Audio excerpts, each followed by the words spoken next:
Hello, you wonderful people, and welcome to another episode of Centric. This being a show where we talk about crime dramas that I watch. For today's episode, I'm going to talk about The Blacklist, Season 10, Episode 14. A lot of really interesting things went down in this episode, so let's break it down. Well, first and foremost, obviously the task force, Harold's trying to figure out, well, what are we going to do? Because with everything going on with Arthur sniffing around, and obviously he ends up telling the squad about that Senator Dwarf to help out as well. So it's like, cool, he's got even more backing to dive into all that we've done. And it's like, right, we don't really have the results to show that, yes, this task force is still worth doing. Because it's like, right, the entire task force existence, they bring in the big bads because of the blacklist. And we won't have blacklisters to bring in. It doesn't show our worth. So it's like, that's a complication. In fact, it's funny enough, Charlene's the one that actually brings this case to them because the woman she works at with is kind of new to the country, recently married, and when she goes home, she finds the place a mess and her husband's gone. I was kind of already feeling like, it's probably a scam situation. I thought what was going to be the case was he was supposed to pay someone, but he didn't, and so they kidnapped him. But it turns out, no, he left on his own. Kel ended up leaving her. And obviously this typically, it falls into the FBI's territory, especially as they develop more and more into the case. But especially when it's like she didn't know much about Kel, didn't really know his friends. She's really new to the country. As time goes on, you're like, oh yeah, this is getting more and more suspicious. And then we get introduced to Gemma, which is so wild. Because more recently, if I'm not mistaken, that actress was most recently I saw her in Miss Marvel. I can't remember. I want to say she was one of the aunties. I want to say, but maybe not. Maybe she wasn't one of Kamala's aunties. No, I'm fairly certain she was one of Kamala's aunties, I think. On her mom's side, I believe. But either way, it's just kind of like, that juxtaposition of her being the cool auntie. I think she was kind of like the gossipy auntie, if I remember correctly, to being a terrible human being in this, where basically, and she's the one that catfishes everyone. It's like, okay, she finds women that are from countries where dowries are a thing, which I'm not well versed in dowries. I feel like the term, looking into it a little bit, a dowry seems like it's something I am familiar with, but I feel like I might have heard the word in the past, or at least the meaning behind it of okay, a family has this dowry, because even it's not something that's in favor in a lot of places. It is something that is still alive and well in some other countries, but obviously I would recommend reading into it a little bit because I don't know all there is to a dowry. Like I said, I did a quick read, plus what we heard about them in this episode. Obviously, do not paint them in the best light because it seems like that can be used to it goes back into that territory of treating and using a woman as property. So like I said, that's and that's me saying that from a place of ignorance because I'm not well educated. But obviously the show also didn't paint them in the best of light either, that it wasn't a good thing, especially it comes into that conversation about because it's also right, a wife's supposed to stay near her husband. That's why it transfers, well, specifically the husband and his family. That's why the dowry is a payment, almost here, taking my child, or my daughter in particular, as it's almost selling, women as kind of property thing. Once again, maybe that's just ignorance on my part. But either way, so yeah, does not paint Gemma in the best of light. She is kind of a scummy for that, and it's especially when you look at how she ends up finding the husbands that she uses, because she's part of she's a parole officer, at least kind of works in a parole office, and it seems like that's how at least Kel, we don't know if every husband's like this, but at least Kel is someone that she found from jail. He is someone that it was at this parole offices, and that's how she ended up finding him and ended up giving him this job. Basically the plan is, hey, you find these women who are in countries where dowries are a thing.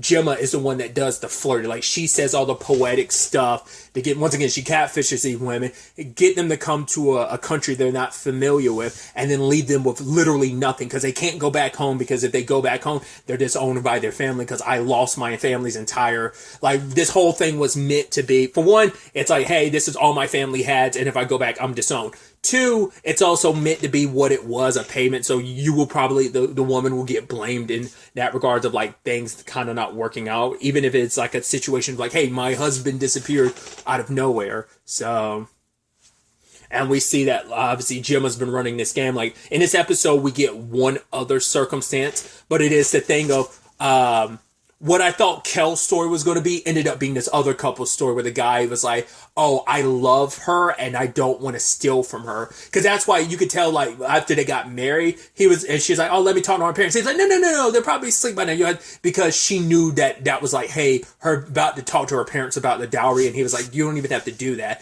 It's like, yeah, he definitely fell for her. And he ended up telling Gemma that. Because Gemma's on the run now once she finds out, like, about Kel, like she was at the office when Wrestler and Dembe showed up. So she's like, oh, I got to be on the run. So she wanted to get one more payout, which also shows like the greed of it all, where it's like, yeah, she'd already stolen enough. She should have gotten out while the getting's good. But at the same time, I'm like, I'm glad you're a gritty criminal because that led to you being caught because you needed to get this one last payment in. You know, it's like, right, I can't walk away completely empty handed because I'm going to need this money to like keep me afloat for a while until she could probably like wait for the heat to die down and then start up her operations again, maybe. Because what makes it even more disgusting about the Gemma thing, I mean, for one, she was threatening to kill one of the women she ended up tricking, and obviously the husband ended up helping the FBI bust her. But I mean, the sad thing is he does love her now, but it still doesn't change the fact is he helped take advantage of her. Like, regardless of what your feelings are now, it's like, oh, my feelings are real now. It's like, yeah, but how could she ever trust anything about you? Because everything about you was a lie. The man that she fell in love with doesn't exist. You know, that was all Gemma's words. She told you what to wear, what to say. And it's like, everything about you was a lie. And it's like, how can I love someone I don't know? And it's like, he probably thought like, okay, like, well, I love her. I want her to know that I really do care about her. It's like it's not going to be, this ain't a fairy tale where it's all going to work out. It's like, no, you know, especially in his case, because it's like, yeah, like his wife, it's like, yeah, she has nothing. She's in a country she knows nothing about. Once again, can't go back home because her parents will probably disown her. So like, what do I do? And so Wrestler ends up, getting her in touch with the woman from earlier in the episode, the woman that Charlene kind of jump started all of this with. Maybe they can, like, you know, they're two people in the same situation. So they ended up taking all the money from the dowries that like Gemma ended up stealing, and they're trying to give it out to like all the women that were affected, because there are a few women whose husbands like mysteriously disappeared in the past like 5 years, because Gemma's been here since she was like in her 20s. So who knows when she officially started this scam, but she's been doing it for a while. But the real disgusting thing is, turns out Gemma was a victim of this herself. And you could tell, like, I think maybe because of, you know, Dembe's own circumstances, he doesn't like that as such. Because once again, it was kind of like, if I remember correctly, and do correct me in the comments down below, like Dembe was in like a very like slavery type of situation. Like he, like that's why he has like the scars on his back and stuff the way he does, is because, like I said, it was an earlier episode where there's a blacklister that he went after that Red went out of his way to kill the woman, I believe, and because she had something to do with what like Dembe's upbringing, like having him as a child, like she does something like with, I think, like child like soldiers or slaves or some shit like that. Once again, it's been so long, so I don't remember. So I think like you taking advantage of someone, Dembe was in a situation where he was taken advantage of, so he really frowns upon it. But it's just like any human being taken advantage of. These are women, like, you're, especially because of like, right, what happened to you is terrible, but what you do is just as bad as the man who scammed you. Because she tried to make it seem like, well, I'm doing these women a good service because the dowry comes with all of this. It's not a good thing. It's a terrible thing. And Dembe's like, I agree, but that doesn't justify what you do, because that what you could have done is, you haven't been in that same situation. Like, you, for one, you could have helped these women like who might want to like get to the US or whatever. You could have helped them positively, but what were you doing? You were robbing and stealing from these women. It makes you no better than any regular thief, than the man who tricked you. And Dembe's words cut deep, because it's like, yeah, you want to probably, like, she wanted to spin it and make herself seem not as bad. It's like, regardless of the connotations behind a dowry, it doesn't change what you're doing.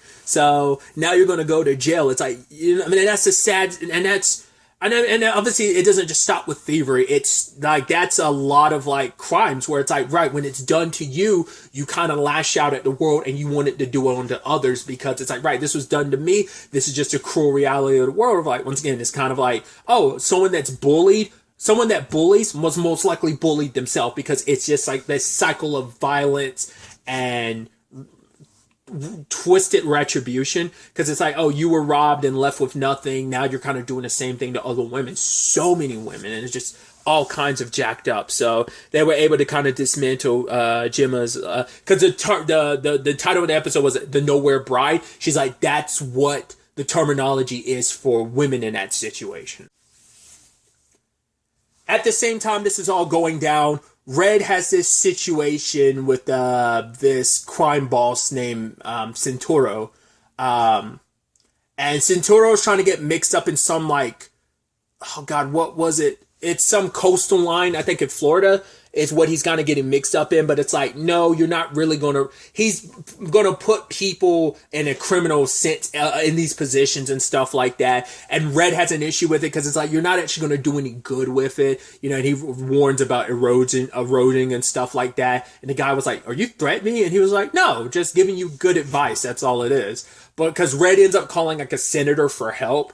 And I do like that Red has like the positive impacts on, because he's like, hey, for this guy, it's like, this guy Kyle is all about protecting like the gray wolves, because he's like, yo, in just like the past couple months alone, the gray wolf population went up like 3 point something, because I didn't know that. I think some species of wolves are closer, at least like have like super low populations. I don't know if they're necessarily on the endangered species list.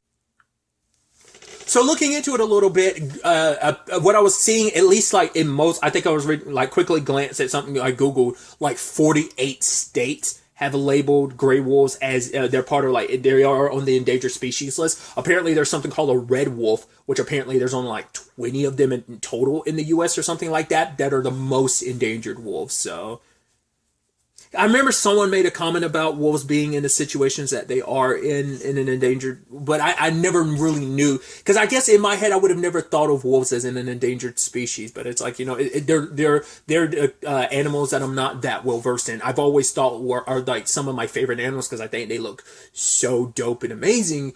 But they're just not, they're species, I mean, just animals I'm not well versed in.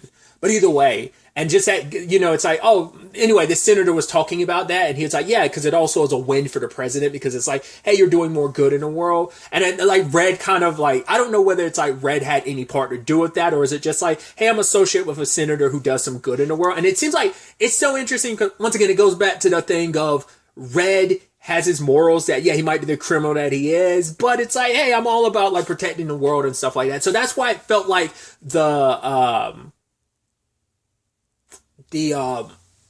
coastline thing that this guy was getting in bed with, because he's like, yeah, that guy's in connection with some criminals, which he's like, yeah, who isn't? He's not too caught up in that, but it's like a very specific cartel he's associated with. Was it, I forgot where it was it Uruguay?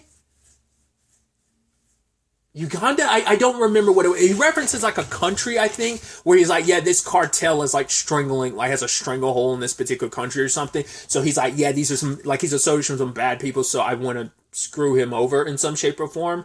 Which we later on find out there's a deeper connection here. I got super hyped when we saw Weecha. I was like, what? I was like, no way. It was like, because it's like so wild to me, because obviously we haven't heard or seen anything about her or sister since last season. So I'm like, dude, and we're like over halfway through this season and now she pops up. I'm like, is this going to be like, she definitely got to pop up at least a few more times before the end of the show. But I thought that was so interesting. And she's working for the Centauro guy, and it's like, that's interesting, because like Red screwed him over, because the guy didn't have a face-to-face meeting with Red, and Red, I guess, forced his hand to force him to have like face-to-face meeting this time, instead of having like his like liaison, his like right-hand guy to kind of like handle all his business transactions. So now it's like, cool, I'm going to like, I love how Red phrased it. It's like, you started playing in my sandbox without inviting me to build sandcastles, you know? So I love that metaphor. And so it's like, right, he has other business partners who are involved in all of this. So he had to check in with them before he got in bed with Reddington, because it isn't just his deal alone. So he had to wait. And I love Red's like, oh, I got a couple minutes. I can wait. And but him and Weecha, and then them making out, I was like, I was like, when did that happen? Because I was like, I know you were dating her sister. I was like, did that never happen? Or is this like one of those things? I'm sure it probably happens to some extent in real life, but I'm only mainly associated with TV shows where it's like, oh, so and so are dating, and then they break up, and home dude starts dating so and so's sister. You know, I don't know if that's what ended up happening in between last season and this season. The other part of my brain, conspiracy brain, went, that's not.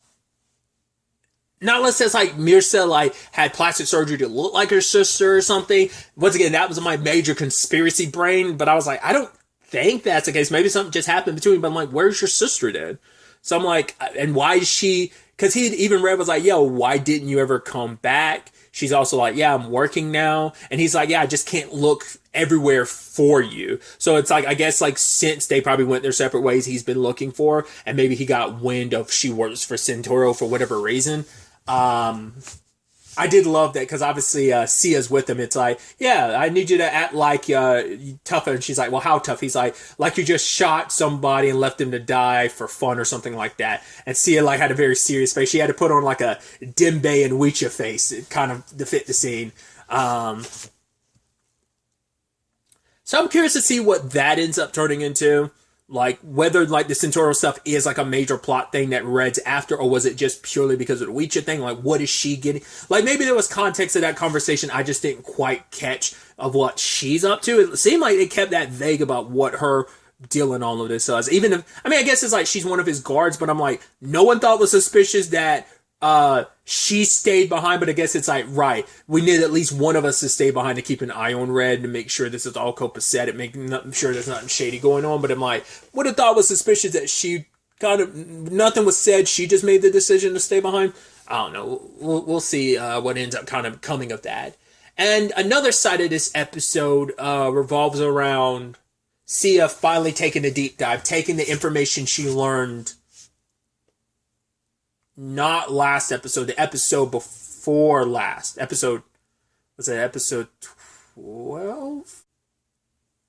No, it was definitely last episode. She learned about Nigel and everything. Well, she now knows to look into Nigel's family, like ends up tracking down his wife and talking to her. And she remembered, obviously Nigel kept a lot of his personal life and his work life separate, so she didn't really know much until it's like, oh, there was one woman. It's like, oh, was it Mira? But it's like, no, he knew Mira's case officer from the CIA. So ended up tracking her down with Herbie's help because it turns out she's retired. Red took her on the jet because it's like, oh yeah, because she's like, oh, don't you have you have plans to go somewhere tomorrow? He's like, oh yeah, to take you to like Augustine to like go see the CIA agent. So had their stop off in Havana, Cuba, and then like went on to see the CIA agent.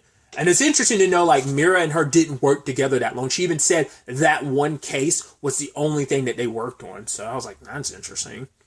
And so she ended up referencing Nigel and Mira working on a case. Like, their first case together was like the, was it Calcutta? I think is what it was. I keep forgetting that country's name that they're referencing. But she did say, like, right, just standard procedure to check in an investigation upon an agent's death. But obviously it's like, right, Mira did what she was supposed to and there was no foul play involved other than that, yeah, he just died in the line of duty, and said that, like, oh, like, Mira took it pretty hard. It's like, well, we as the audience know she definitely took it hard because she felt guilty about it. So back on the plane, Red told her what she knew, that Mira was there in that place, or at Calcutta, whatever, like 97 or something, and the place, it was like riddled with crime, and there was like prostitution and kind of like sex slavery, and like there was a lot of terrible stuff going on at the time. And while she was kind of like dealing with an asset at the time, there was a baby crying, and a rival gang showed up. She turned it into a shootout. She grabbed the baby, head straight home to London, and took the baby in, forged all the paperwork. Because the woman, it's like the woman that had had Sia wasn't actually her mom. It was just some woman that apparently the mom just dropped the child off and just never came back. So I was wondering, it's like, oh, like we don't know if that. Because I was about to say, if that woman was Sia's mom, you wouldn't really know if that she died in a shootout. But it might just be like maybe that's just a unknown factor in her life that she'll never know. Because obviously, it's like figuring out who Mira really was is kind of the main driving force. I'm curious, is there going to be any part of Sia that wants to look into her biological parents, considering the circumstances?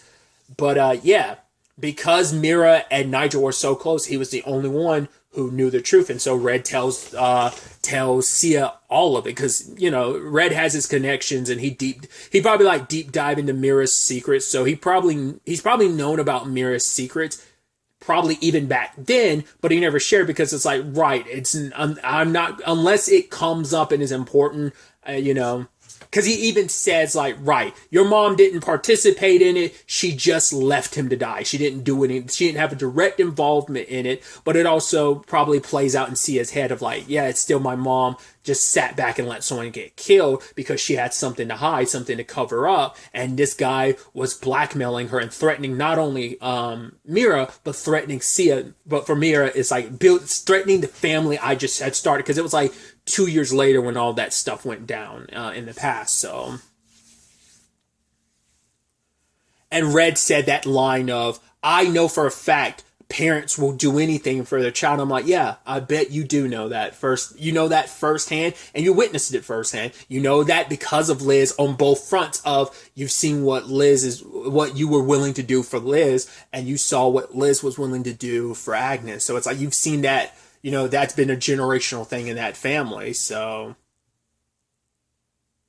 that's also why Reddington isn't going to like judge Mira. Like, he's always been in that position where he understands why people do what they do. And in that case, I'm like, I'm not going to judge you for, once again, it's not like you killed the guy yourself. And even if you had, I wouldn't have judged you.